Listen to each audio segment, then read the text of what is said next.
Bueno, que voy a adelantar el bromo y os voy a hablar de cómo formar una teoría de la conspiración, ahora que está muy de moda todo esto de conspirar. Bueno, hay que decir, aquí me encantaría que estuviese Jesús, porque Jesús también me daría un aporte psicológico del tema, que el ser humano, Podríamos haberle invitado a la reunión, ¿eh? ya, también es verdad. Sí, la verdad que sí. Pero bueno, está liado, está liado. Un día le invitamos. Estamos todavía en proceso nosotros también de asentarnos. Que lo que estaba diciendo, el ser humano por naturaleza tiende a ser conspiranoico, o sea, tiende a pensar que hay algo, puede haber algo de maldad en partes, y de hecho, a veces es bueno, porque a veces el pensamiento, digamos, paranoico te puede prevenir de cosas que es verdad que están pasando. Eso sí, el problema es cuando se lleva a un estado irracional que no tiene ningún sentido y no aporta ninguna evidencia y te ciega, que es lo que vamos a hablar. Entonces, para formar una teoría de la conspiración, primero tienes que buscar un enemigo, que siempre suele ser un grupo reducido de personas que tú le otorgas mucho poder, que por ejemplo pueden ser, se me ocurren los Illuminati, tú les otorgas mucho poder y mucho dinero y ese colectivo lo que quiere hacer es imponer un hecho, una norma, una El ley. orden mundial. Claro, quiere imponer eso para posteriormente hacerse con el control del mundo.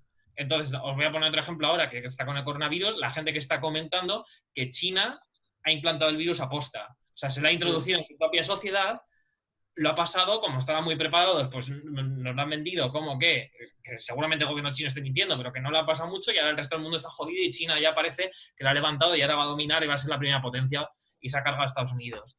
Entonces es tipo. Y a Kim Jong-un de paso. Entonces, ya te has montado la primera parte, que es el enemigo común, digamos. Luego están el teórico, o sea, como se definen a ellos mismos los conspiranoicos, que sería, pues, por ejemplo, pues Iker Jiménez o algunos americanos, es que no me sale el nombre y no lo he apuntado, la verdad, pero algunos americanos conspiranoicos de los programas que. Jope, no te metas con Iker. ¿Qué? Que no te Ya se ha metas con retirado, Iker. no se puede defender. No, no. Jo.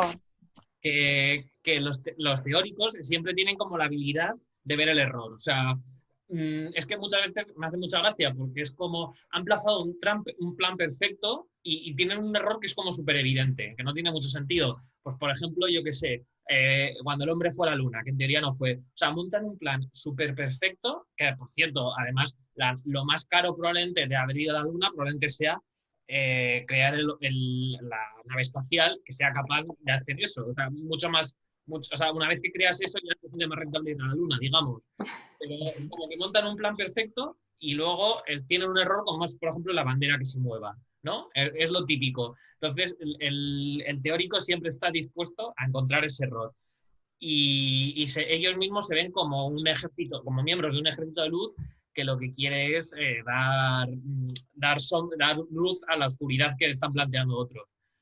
Y luego ya estaría el resto, pues que son indiferentes o que no se lo creen. Entonces, bueno, pues eso más o menos es como la teoría. Luego, pues es verdad que suelen recurrir mucho a simbolismos y todo, pues por ejemplo en los Illuminati, pues el de los billetes del dólar, el triángulo con el ojo, claro, son súper simbólicos, que no tiene sentido, ¿no? Porque si un grupo quisiese tener todo el poder, vamos, yo trataría de ser lo más cauteloso posible. O sea, a mí me da igual que nadie se entere mientras que yo tenga el poder, pero pues es como lo del zorro, ¿no? Que quieren dejar como su marca y no tiene mucho sentido. Entonces, y otro de los grandes problemas que tienen es que tienen un pensamiento, o sea, tienen a tener un pensamiento, así no me puedo concentrar. Es culpa de Carlos. ¡Únete a nosotros! Uno de los nuestros. Claro, y el otro gran problema que tienen es que tienden a tener un pensamiento muy cerrado, o sea, se encierran en su verdad y no están abiertos a nuevas evidencias, que es un gran error, por ejemplo, de la ciencia. O sea, tú puedes a lo mejor descubrir algo o sea, y no te puedes cerrar en eso porque a lo mejor otra persona te ha aportado algo. Eso realmente es la principal estrategia por la cual no merece la pena discutir con conspiranoicos. No merece la pena. O sea, Claro, sé que es súper divertido el debate y tal, porque cuando alguien te está todo el rato negando la mayor a toda claro. costa, es que ya da igual. Da igual por muchos argumentos que presentes, todo tiene una vuelta. Yo Ya automáticamente conocí, negándolo absolutamente todo, da igual. O sea, no es perder el tiempo. Yo Mejor ignorarlo. conocí el año pasado a un terraplanista y era Buah, horrible. No fascinante. no merecía la pena hablar. Yo o sea, terminas diciendo sí a todo y dándole razón porque es que Como los Claro. locos, ¿no? es que no merece la pena. Es hacer Pero sin un el cómo. esfuerzo. Es hacer Merecería la pena que contaras la historia entera, ¿eh? Porque es interesante. Otro día os la Sí, cuento. es interesante. Va para, Otro día. creo que va Lo para dejamos para largo. Halloween. Pero es que no merece la pena invertir ese esfuerzo en explicarle algo a una persona y que esa persona parece que no, que solo vive en lo que En su mente. ha visto, sí, en Ya. una cosa conspiranoica y ya no sale de ahí. Es como dar la pescadilla que se muerde la cola, dar vueltas todo el rato a lo mismo. Entonces no merece la pena. Claro. He de decir que Diana y yo teníamos pensado un proyecto para hablar con terraplanistas, pero esto del coronavirus, Uf, bueno, el día que teníamos qué que grabar pereza. uno de los dos y luego ha pillado todo esto el coronavirus, pero teníamos, Ay, bueno, no queremos hacer spoiler. A ver si todo se vuelve, aunque creo que Era algo gracioso. era gracioso. Era gracioso, sí. Bueno, lo que iba diciendo, entonces los digamos, teóricos de la conspiración lo que ofrecen es como respuesta a algo que no sabes explicar, que es pues lo típico que suelen dar todo. Al final, la religión lo que pretende dar explicaciones a cosas, pues por ejemplo, la creación del ser humano, que mucha gente no sabe cómo explicar ni cómo demostrar. Entonces acaba recurriendo pues, a otro tipo de creencias. Entonces, los conspiradores ofrecen digamos, como una sensación de certidumbre que es ilusoria, igual que, por ejemplo, las supersticiones dan una falsa sensación de control. O sea, la superstición, en teoría, si tú no rompes un espejo, no vas a tener mala suerte. Eso es a lo que se refiere las supersticiones. Entonces, al final, no es una sensación real, es simplemente lo que te quieren hacer vender. Y ahí está la parte que más echaría en falta a Jesús, que son distintos sesgos que tienen los conspiranoicos, sesgos psicológicos, que uno es el sesgo de confirmación, que solo ven todas aquellas cosas que refuerzan su propia teoría, y lo que no refuerza su propia teoría lo ignoran absolutamente.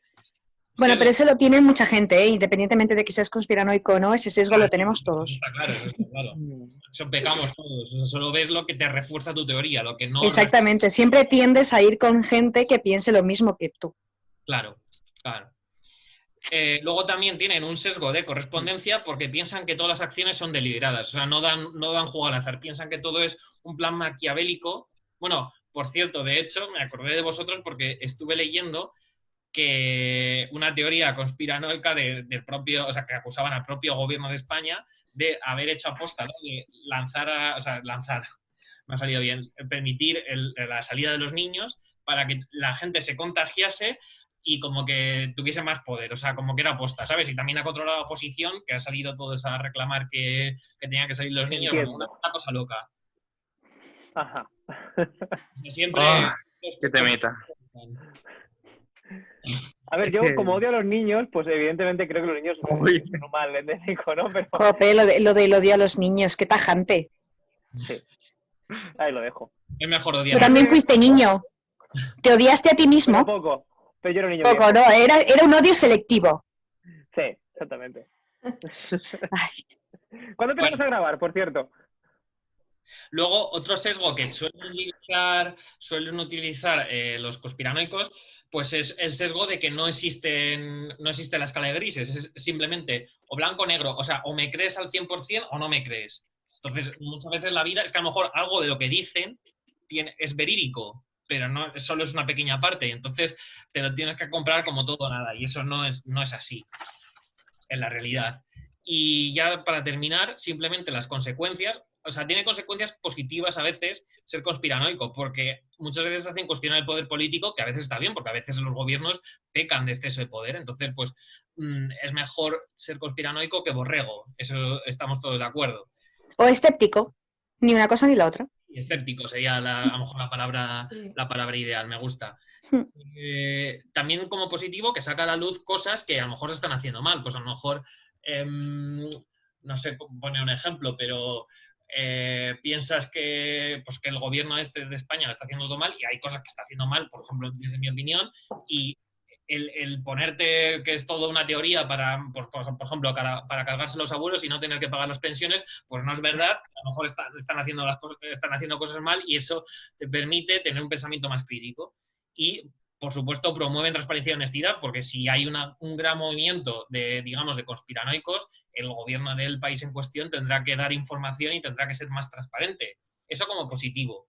Pero como negativo, claro, erosionan la confianza. Si, por ejemplo, crees que todo esto es orquestado por China y etcétera, pues va a generar una sensación de inestabilidad, ¿no? De que el mundo o de que tu país... Anarquía.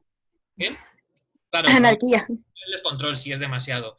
También pueden, obviamente, dañar el derecho a información. Al final, si te están dando información falsa y no te dejan contrastar ni otras fuentes, te están dañando tu derecho a información, que es un tema de bastante actualidad, el derecho de libertad de expresión frente al derecho a información. ¿Hasta qué punto? Vale, tú puedes hablar de lo que quieras, pero si estás desinformando, estás causando un daño a la gente que estás desinformando. No sé si me explico. Sí. Cierto.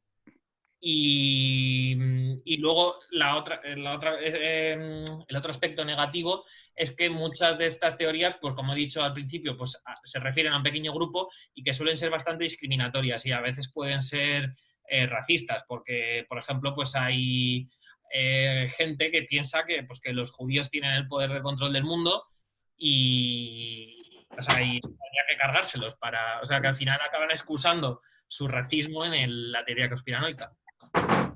O así, por ejemplo, un ejemplo más claro también, aquí en España pues se acusa de la dictadura feminazi, por ejemplo.